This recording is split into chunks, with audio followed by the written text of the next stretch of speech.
Sawubona baba. Haleluya, haleluya. Makabonga uNkulunkulu ophilayo nomuhle namhlanje kuseni. Niyaphila kodwa. Siphilile mgcotsho wasomandla njani nini? Hayi siyaphila nathi. Siyambonga uNkulunkulu. Ngihleka le ndaba ukuthi uthenge nilanga ngapha sixoxa. Yazi ngibuye ngikhohlwe noma ngithi impostoli noma ngithi mfundisi. Kunjalo. No, empeleni akusinto kufuna ngabe siyayibanga ngempela. Ngoba nalegama elithi umpostoli kahle hle akusiyi promotion. Ukuthi ngoba thina sesathanda ama promotion nje kakhulu empilweni. Empeleni lokuthi umpostoli kusho ukuthi yena othunyiweyo. Mawusikhumbula istory laphana kulokho esahluko seshumi.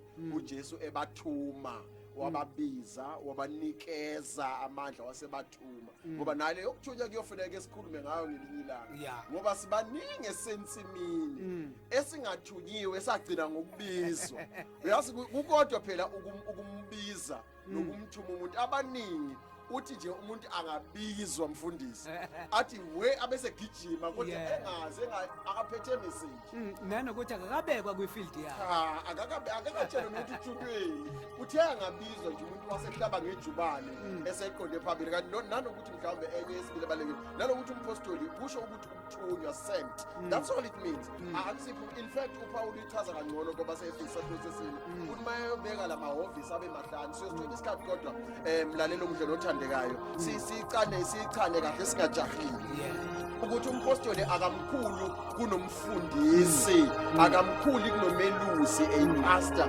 akamkhulu kunoprofit umehluko nje usekutheni imuphi umsebenzi anikeze wona the tasks and the responsibilities nanokuthi Ephesians 2 verse 20 nanokuthi umpostoli apostolic office is a foundational ukufanayo ne-prophetic ukuthi uPaul nakhiwe phezu kwesisekelo sabapostoli nabaprofeti ngicabanga ukuthi kena yila eyofuneka ngelinye ilanga siyichane khona ukuthi kahle hle mayithi it's a foundational gift or foundational office ukuthi nakhiwe phezu kwesisekelo sabapostoli usho ukuthi ke mawungumpostoli omunye kubuye kube umsebenzi wakho ukuthi wena ukhulise noma uvuse lawa amanye ama-office okungabavangeli abafundisi abafundisi noma ke ababelusi the pastors and nabaprofeti ngamanye amazwi angeke ube ngumpostoli ophelele noma umpostoli ngokuphelele uma ungakwazi ukuprofetha ungene office uqede uphume uphinde ungene office lokuvangela uvangele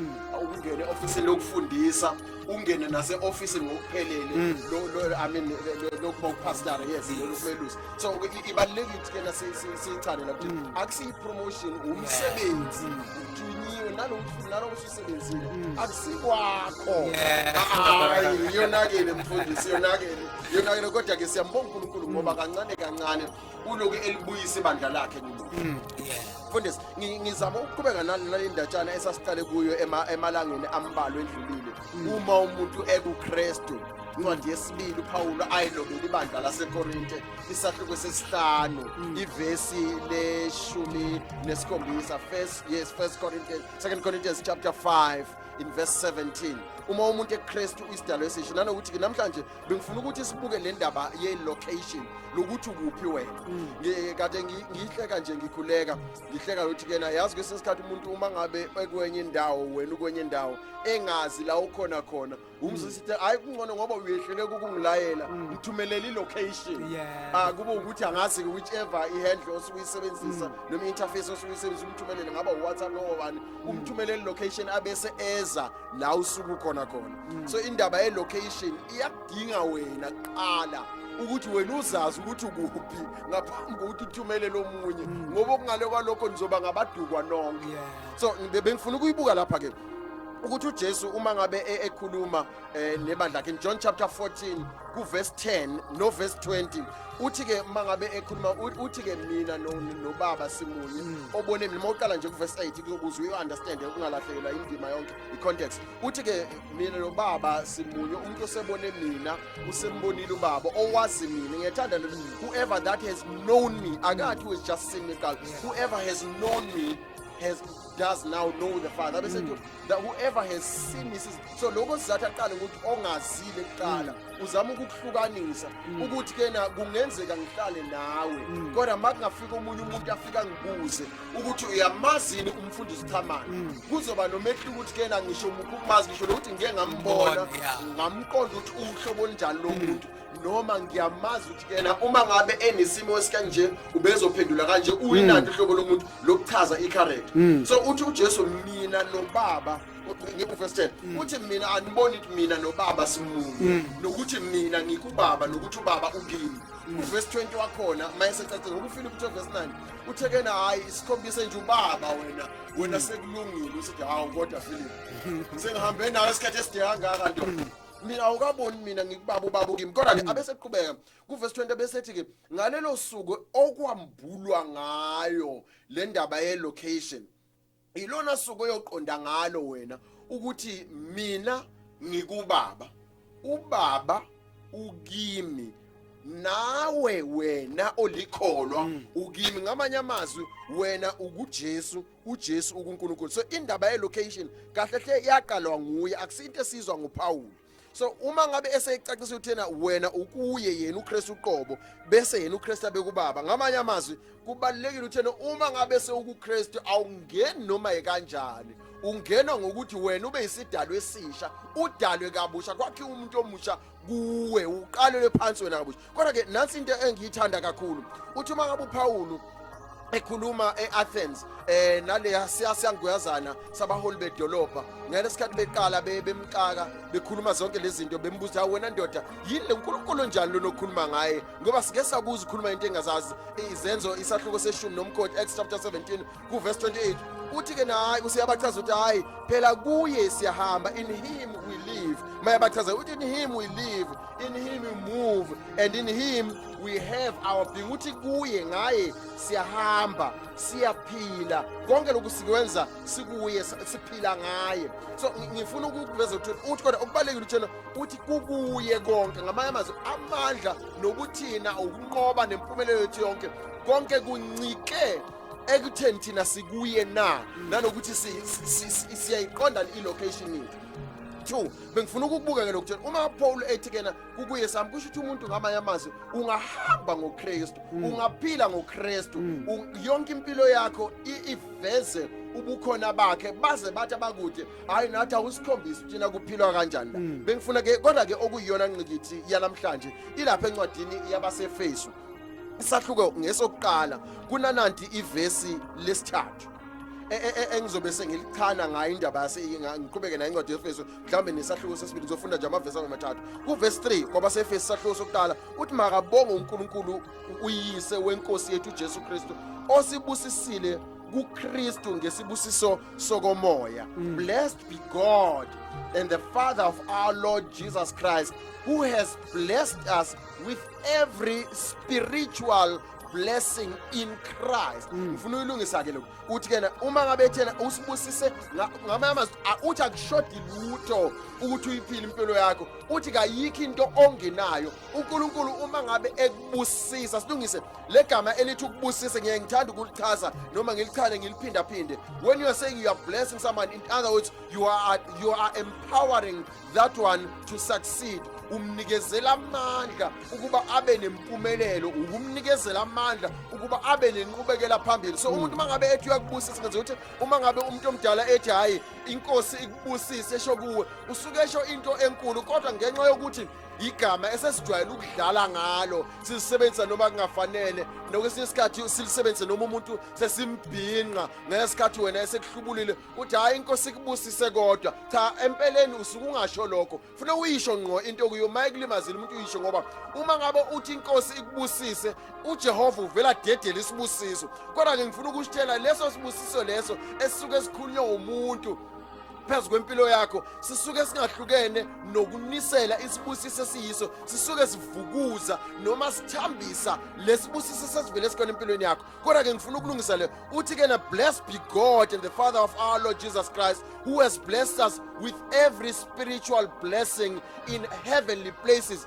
Makabonga uNkulunkulu osibusise ngazo zonke isibusiso ngoKristu Jesu. Ngiyalithanda at in heavenly realms noma in heavenly, le gama eli realm lilodwa lichaza umbuso, kodwa lingabuye lichaze an atmosphere noma ke umkhathi la kusohlala khona. So ngifuna ukuthi kuwena izibusiso zakho kazihlezi nje ezulwini kodwa zihlezi embusweni kaNkulunkulu. Lichaza kahle le verse kwelezulu lithi osibusisile ezulwini ngesibusiso sakhe sonke sokomoya embusweni kaNkulunkulu. So izibusiso zakho zisembusweni. Ngamanye amazwi, uma ngabe uJesu ethi funani kuqala, efundisa ngomkhuleko uMathewu 6 kuverse 33 ethi funani kuqala umbuso kaNkulunkulu nokulunga kwakhe, ebese zonke lezi ezinye izinto ziyanezezelwa. Kahle hle uma ulifunda ku-Amplified ithi funani kuqala indlela uNkulunkulu enza ngayo izinto. Ngamanye amazwi ngiyathanda ukubuyela kule ukuthi umbuso kaNkulunkulu uyindlela uJehova enza ngayo izinto. Ledlule ngoba seRoma isahluko se-14, Romans chapter 14 verse 17, andlule athi kodwa umbuso kaNkulunkulu kakusikho nje ukudla, it's not mere eating and drinking, ukudla nokuphuza, kodwa lithi umbuso kaNkulunkulu, it's the kingdom of God, is righteousness, peace and joy in the Holy Spirit. Kodwa kulunga kuNkulunkulu, ukuphila kuNkulunkulu, righteousness libe ukuthula kuNkulunkulu kanye nokuthokoza endleleni kaNkulunkulu enza ngayo izinto. So umbuso kaNkulunkulu maJesu masifune wona kuqala. Empeleni uthi uma ngabe sewutholile uyazi ukuthi angeke uyithole wena sewungaphandle kombuso, ngoba uzobe sewuqonda ukuthi kahle hle impilo yakho yonke incike kulokho. Bengifuna ukuthi ngokusheshsha ngiphuna ukuthi nansi indawana ukuthi uma ngabe ethi ke thina makabonga uNkulunkulu okubusisile ngaphambi kokuthi azabe kwasekela umhlaba ngazo zonke, ngamazwi yonke into oyifunayo ilapha yambusweni kaNkulunkulu. Kodwa uma ngabe wena bewusuzelwe kabusha, abese qhubeka uPaul isahluko sesibili yawaseFesu iverse 6 uthi ke na wasivusa wasihlalisa kanye naye embusweni wezulu. In other words, kwelesingisi ngiyathanda ngoba lithi he raised us up and put us together with Christ in heavenly places. Ukuthi wasivusa, wasikhulisa, wasihlalisa, he raised us and set us up together and made us to sit together in heavenly places in Christ Jesus. Wasihlalisa emazulwini kuKristu Jesu. Uma ngabe ke wena ubusufundisiwe ukuthi uKristu Jesu uhlezi ngakwesokunene sikayise, ngamanye amazwi iBhayibheli lakho lithi wena uphakathi kuKristu Jesu la ekhona khona. Uma ngabe wena bewengamwe noma wena bewuhlezi phakathi, ngamanye amazwi kunoma yini ebidinga ukuthi ifinyelele kuwe, ngabe yinto embi noma enhle, kufanele yendlule kuKristu ukuze ifinyelele kuwe. Kodwa imfihlo ekwi-acknowledgement, ekukwaziseni noma ekwamukeleni ukuthi mina ngihlezi endaweni enje. Ukhumbule phela uyedlula uPaul kuyo kwaseFesu isahluko sesibili kuverse 19 wakhona athi ngakho ke aniseyiba abafokazi, anisesizo nehambi, kodwa senimbuso munyo nabangcwele. Lesingisi lithi therefore you are no longer strangers and foreigners but you are fellow citizens. Lithi nina ningaba sokusekhaya kini. Kunanansi ke into ekufanele siyilungise. Uyazi thena uma ngabe umuntu ekhaya kubo noma esewumakhe wakuloze a citizen of that country or noma of that republic, uyalazi indlela noma imigomo nenkambiso noma nendlela nosikompilo okuphila ngayo kulelozwi. Kawuthi wena uma kufika noma imapha amaza noma imiphi imimoya noma iziphi ivunguvungu, wena uvela ududule kushone ngakhona. Akuthi makufika abantu abazothi mabegxeka umfundisi wakho nawe ube ngakulabo bantu. Akuthi makufika abantu abagxeka umbuso kaNkulunkulu nawe ume ngakulabo bantu. Kawuphephetha nje nanoma ikuphi. Ngiyayithanda phela ngoba mangabe iBhayibheli lichaza ukuthi uPaul ngiyadosa uPaul mayechaza kwabaseFesu isahluko sesine, uma ngabe echaza ukuthi yena mayefundisa uthi kena mawufunda kuverse 11 no 12 echaza ngaleziphiwo noma ngalamahhovisi, uthi lokho kwenzelwe ukuthi wena ungapheshethwa nayimiphi imimoya efenga, that you may not be tossed and 10, verse 11, 12, 13 and 14, that you may not be tossed and turned by every wind. Ngoba iqiniso nakho uyibhala lento ngoba uyazi ukuthi ziyafika ikhathi kumuntu la umzalwane nekholwa lizikhohlwa khona ukuthi lisendaweni enjani, likhohlwa yi-location ukuthi mina ngisembusweni kaNkulunkulu ayithuka umuntu eselandela noma eselalela abaphiki Kristu. Asikulungiseke lokhu, uboyiqaphela inhlobo zabantu. Ingakho ngiqale ngayo emavikini ehlukene lathi ubaqaphela abantu ohlala phakathi kwabo, ngoba uma ngabe bebabi nawe uzawukuba mubi. 1 Corinthians in chapter 15 ku verse 33 lithi qaphela ngoba abahlobo ababi noma ukuhlala phakathi kwabantu ababi ukuphendula nawe ube mubi. Be careful of the bad company because it corrupts the good character. Akube kumbhali wezaga isahluko se-13 verse 20 athi ohamba nabahlakaniphileyo uyahlakanipha, nohamba neziwula welekelelwa ngamashwa.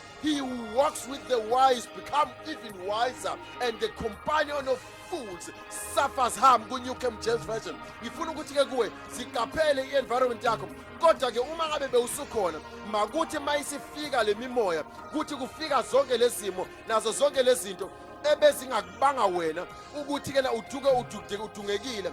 Qaphela, khumbula ukuthi kuphi, khumbula nalokuthi wena uwengame ubani nokuthi ulonde ubani, ngoba olonde wena kazeli futhi akalali. Ngifuna ukuthi-ke kuwena uma ngabe kukhulunywa ngezulu akukhulunywa ngendawo oyoya kuyo, kodwa kukhulunywa ngendawo okuyo. Ngifuna ukuhlukanisa lokhu. Kunomehluko phakathi komuntu okhuleka engaphandle nomuntu okhulekela engaphakathi. Asilungise, uma ngabe bowungena emzini noma wamakhelwane ngokwesintu sakithi kuyakuphoqa ukuthi uma uzongena uqale ukhulekele usesemasangweni ungakaceli, kanti kumuntu ongaphakathi uthi uma ngabe efika asho nje ithakazelo evele khona la ebaleni ngaphakathi, ukucela kwakhe kusheshe kuzwakale. Kakufani nalo ocela engaphandle, ngoba kuyena kusafanele angenise, akube ukuthi uyavulelwa nya isango. Uma ngabe bekukhona izinja kulowo muzi okusazofuneka uyovalela izinja ukuze ezongena akhuleke futhi noma ekhona. Uma ngabe bezommanje ebaleni bathi khuluma ukuthi uthini, uzothi ekhuluma ebejeqeza ukuthi kena azikamuki lezinja la zala ekhansi ngilimaza. Ithi ngusizi ngithi uma ngabe wena bowuyisivakashi embusweni kaNkulunkulu uthi noma ucela noma ukhuleka kuJehova ubulivule lilothiso ulitofa ubhe uthi kena engaba abangani bami noma izihlobo zami ngabangizwa nti ngikhuleka umkhuleko nje, ngoba kawunayo i-confidence kulento yenzayo. Ngakho-ke uma ngabe lithi izwi wena kawusesiyo umhambi, you are no longer a stranger, awusesiyo umfokazana, you are no longer a foreigner, kodwa wena sekusekhaya. Ibisiyahlukanisela ukuthi wena kahle hle awufani nanoma ubani, kodwa wena ekhaya kini sekuphi. Bengifuna-ke ukuvala nganansi okuyiyona ibalulekile emgcotshwa kaJehova. Nawe wena mlalelo othandekayo nomuhle ekhaya, nawe wena osibukayo ku-Lady Smith Fountain Christian Church laphayana ku-Facebook, ukuthi-ke uma ufunda incwadi yabaseHebheru isahluko se-12 uma ngabe unesikhathi bengiyocela uqale kuverse 18 uphelele ku-22. Kodwa-ke ngoba kimi nesami isikhathi esisincinyane ngizofunda uverse 22 kuphela, ochaza uthi kodwa mhlawumbe ngifunda uverse 18 no-22. Uthi uverse 18, anizanga entabeni ephakemeyo nesha umlilo nasekufiphaleni nasebumnyameni nasezivunguvungweni. Verse 22, kodwa nize entabeni yaseSiyoni nasemzini kaNkulunkulu ophilayo, iJerusalema lasezulwini nasezigidigidini zezingelosi. You have not come unto the mountain and the tempest where the mountain burns like it happened in the Mount Sinai. Because uHebrew 12 usuke eqhathanisa indaba ezenzeke ku-Exodus ku-chapter 18, 19 eqhathanisa nokwenzeka ngasikho. Kodwa nina nizange entabeni enjayo. Uthi kodwa nina nize embusweni, you have come into a new Jerusalem, nize eJerusalem elisha.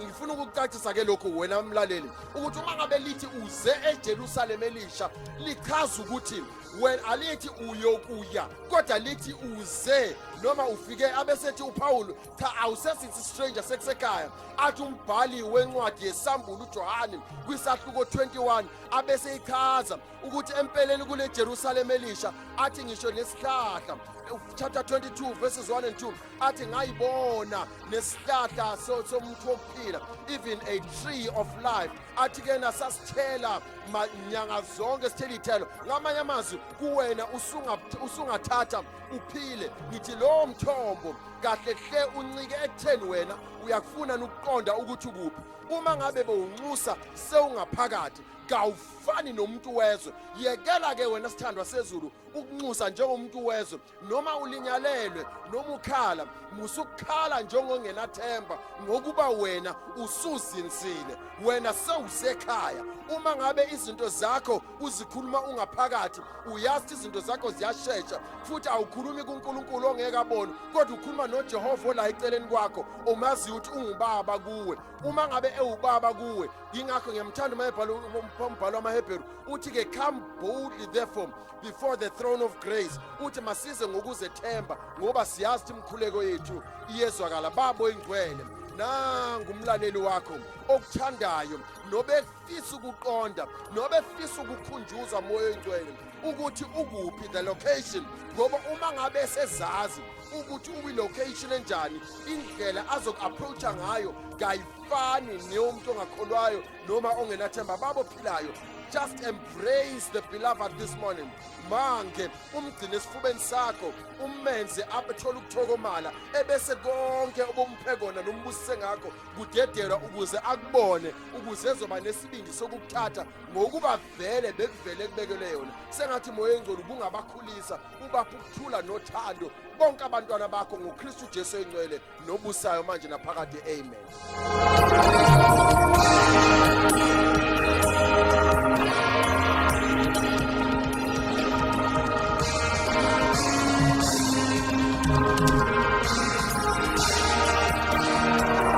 Sibonga kakhulu kumfundisi esipha izwi lenkosi ethi sikhuluma sikuKristu, sithandaza sikuKristu, asithandazi singaphandle.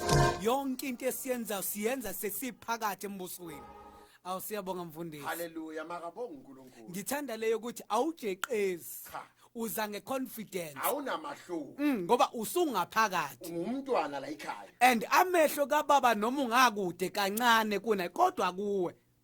Imfihlo enlighten ngokwayiqonda nje le ndaba ye location kuwena konke kuhlelekile. uNkulunkulu uyamaster, hayi uhamba ngakimi ungowami, awufani nomuntu onxuse isihambo. Ngokucela kwakhe uyakubona nokuguqa kwakhe akufani nokuguqa kwengane yana ekhaya. Uyangabazi ukuthi engabe uzonginika yini. Futhi uyajeqeza ukuthi abantu abangiboni yini ukuthi kena sengizile ngazocela la. Hayi siyabonga kakhulu baba. Makabonga uNkulunkulu. God bless you. Let God bless you sir. Thank you so much uNkulunkulu akubusise nawe emlaleli ekhaya. Amen.